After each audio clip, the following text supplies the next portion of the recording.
All right, now we are on to Forest River walkthrough, and I'm going to show you all right, so here's the outside of it.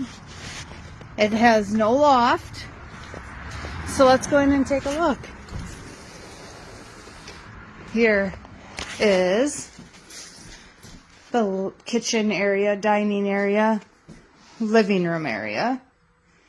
Okay, then we'll go over this way and a bunk room. And it's got a bit smaller stove. And then in here, bathroom. Good sized bathroom. And then back here, the bedroom. Good storage. And your bed. Not bad, huh? So, this is a cabin. Pretty sweet, huh? Alright, come take a walk through. Come enjoy this beautiful sunshine with us here at Lakeland RV Center. Have a good day. Bye.